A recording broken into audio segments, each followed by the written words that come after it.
Welcome to First Person Defender, where regular people come face to face with unknown attackers. Drop the gun, sir! Drop the gun! Drop it! Drop the gun! Come after me! Drop the gun! And fight their way out. This is First Person Defender. You're in a public space when shooting starts. But do you practice shooting from unconventional shooting positions? Getting low, making yourself not a target. All that right now on First Person Defender. These force-on-force scenarios use training guns that fire non-lethal projectiles. My name's Taylor. I'm from Madisonville, Louisiana. I was in the Marine Corps for 4 years, recently a blue belt in jiu-jitsu, and now I'm in school for accounting.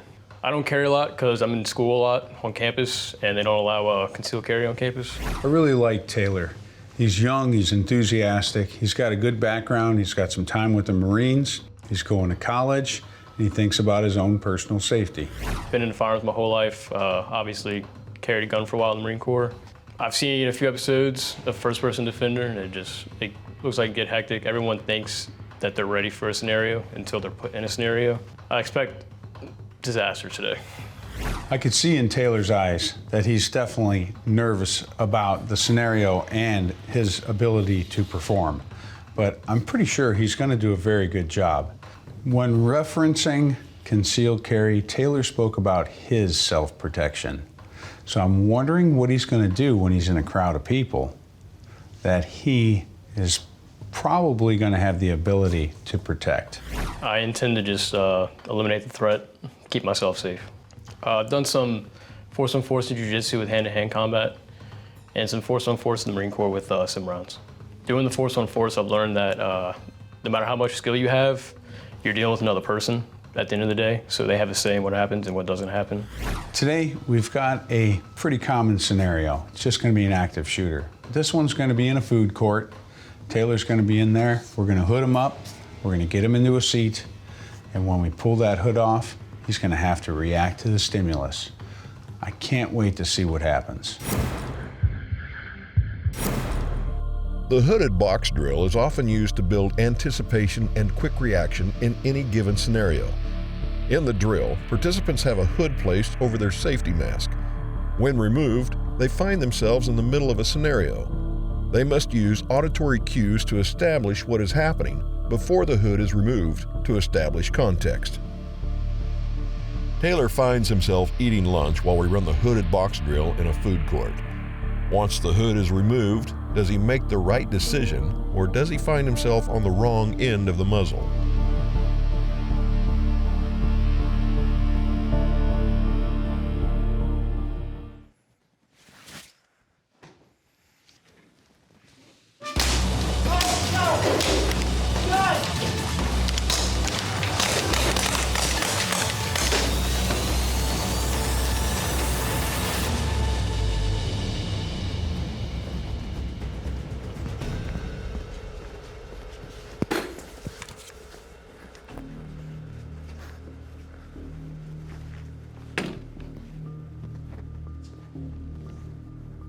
What do you want to do next?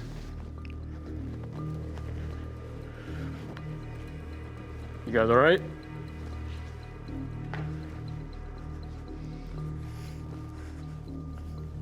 What do you want to do next?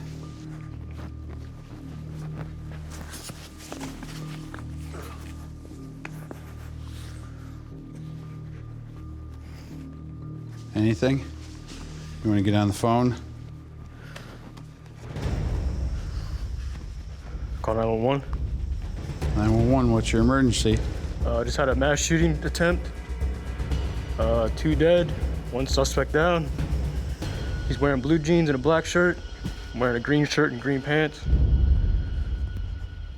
All right, index. All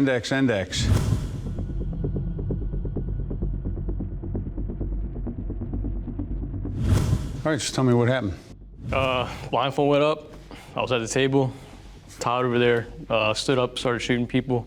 Reacted the best I could. What did you do?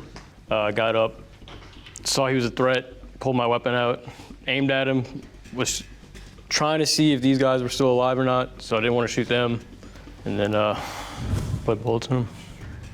Yeah, how many times do you think you shot? 4 times. You got some good hits on target. You were moving, you were beating feet. You created distance, did you realize that? A little bit, yeah. So honestly, what was the first thing you saw when the hood came off? People sitting down. Did you scan the room at all? Yeah, a little bit. Looked around a little bit. Some people sitting down. Looked pretty calm for a second there. For a second? Yeah, and then Big Todd stood up and. You took action really, really fast. What were you thinking when you were taking action? I mean, anything goes through your mind? I don't want to get shot. All right, I get that. I get that. Did you get hit at all? No. Okay. So, did you ever think about dropping like just behind cover, or because you stood up? I mean, you did make yourself a target for him. Yeah. Which was, it's good and bad. It's good and bad, right? I was thinking about crouching maybe behind the table, but a lot of open space. I figured just keep standing up, better chance to get my gun out quicker than crouching down and trying to pull it out. Sure. Okay. Yeah, I mean, the good thing is you stood up, you made yourself a target. He kind of started focusing on you once you started shooting at him, and you never got hit. All right, well, that's all good. This is the new Ruger SF-AR, small frame, auto-loading rifle. And it looks like an AR-15, and it kind of is, except it's in .308. This is the smallest, most compact .308 AR there is out there. Comes in a 16-inch barrel or a 20-inch barrel, only 6.8 pounds on the smaller one. So a nice, trim, lightweight, but more power AR. Check it out, the Ruger SF-AR.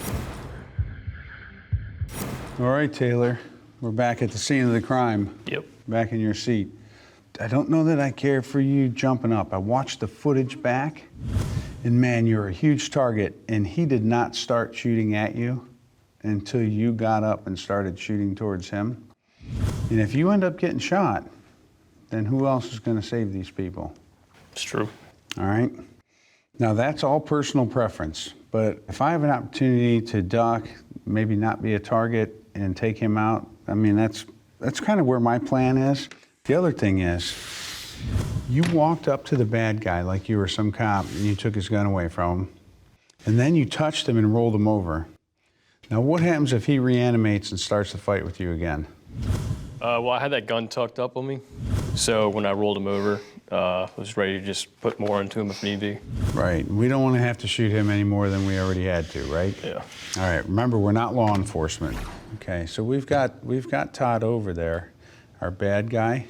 And let's put our glasses on for a minute. Now, I've got my SIRT pistol in my pants, and for me, I mean, this thing jumps off, and I go, holy crap!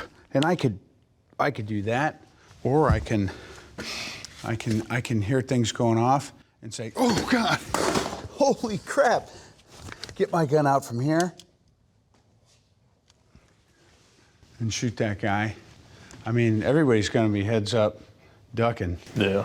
Right? So just throw that chair out just for a second. See if you can get your gun out and get a good hit on Todd from there. Just go underneath the table.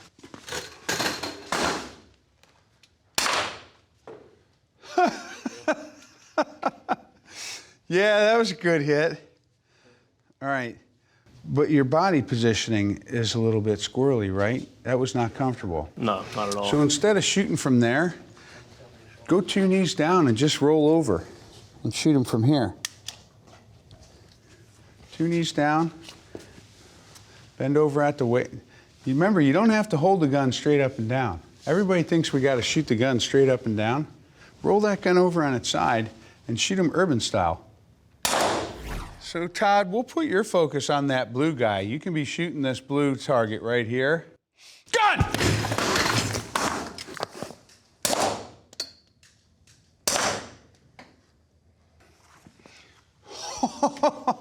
Wow, that was dynamic. Now there's 2 things that you did in this scenario. One thing you did in the scenario, one that you did just now. One is you had to tap and rack. Just now, you drew your gun from your holster, and what happened? Holster came out with the gun. Holster was on the end of the gun. What did you do? Ripped it off the gun. Heck yeah, and you went right to shooting. No matter what your body's doing, it all comes down to sights on target, press trigger. That's the most important thing. A lot of people, they want to do things with the gun straight up and down. They feel like the gun has to be straight up and down. Obviously, it doesn't to get good hits, right? Yep. This time, I may not hit the deck for this one because I want to watch what happens because I'm so frozen with fear that I can't react. Done! Oh, nice. Man, that was fast. You got hits on target. Remember, don't shoot so fast that you hit anybody else. You got other things in the way. You did a good job. You got hits on them. You're on your way to being a gunfighter. Let's do this scenario again. Sounds good. The Colt Python is back. One of the sweetest shooting revolvers ever made, and now it's new again. 357, they have it in short barrels, they have it in longer barrels, a lot of different options, but this is just one sweet gun, the Colt Python.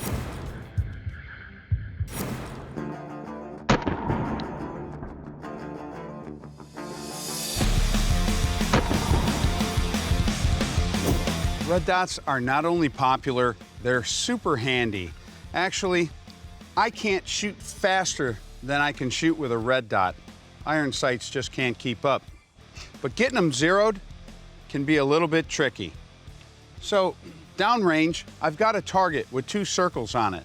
Now I'm at 30 feet, and if I shoot at 30 feet, generally my repeat zero is still on again at 25 yards. So I can stand here and I can shoot and I can probably hit that dot, but I can't be sure that I'm really getting my best sight picture. Now, I'm all over that dot, but I can get more stable if I use a rest. So I've got a hard surface here, but what I've done is I've put a little towel on it to make it softer. So now I can get down on my knee, I can support the gun. I'm gonna support the gun by the base at the magazine. I don't like to generally rest the muzzle or the dust cover against something. So from here, I can get really stable.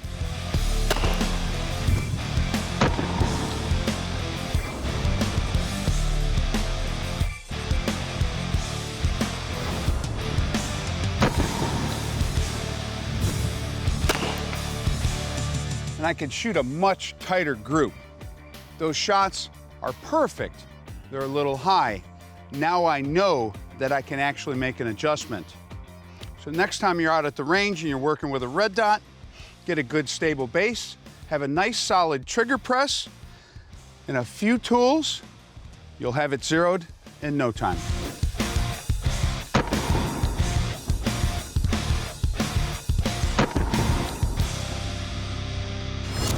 First Person Defender brought to you by Safariland and Ruger. Taylor enjoys his lunch when trouble busts through the door. In a wild turn of events, Taylor must utilize his training to control the outcome.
101.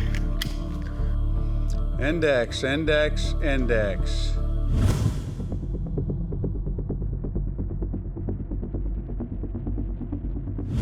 All right, what happened? Did everything right except for the shooting. KJ came in, started eating some pizza. Everything was pretty normal for a minute. That kind of threw me off. I was expecting to just get down from the get-go. That definitely threw me off some. Then Todd came in, dual guns, started shooting. I ducked under, started shooting. I think my bullets must have hit some chairs or something. I thought I had a clear line of sight, but in the heat of the moment, you know, motor skills go down. Yeah, you only had 8 shots in there, huh? Yep. Went through them pretty fast. Yeah. So how did you finish it?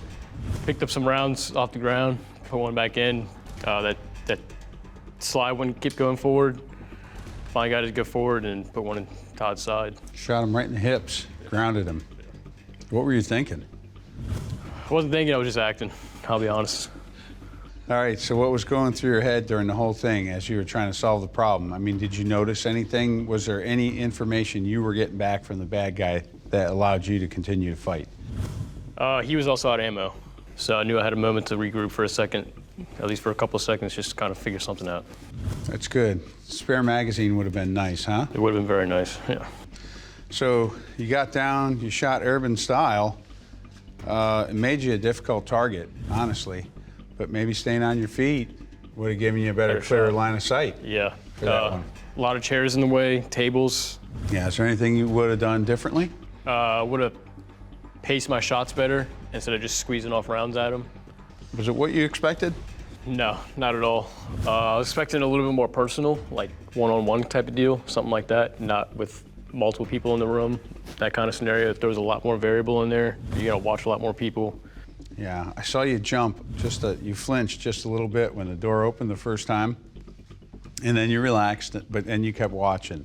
And you kept reaching in that bag and getting out lunch stuff. What were you thinking? KJ's gonna shoot me. Yeah, he's gonna shoot me.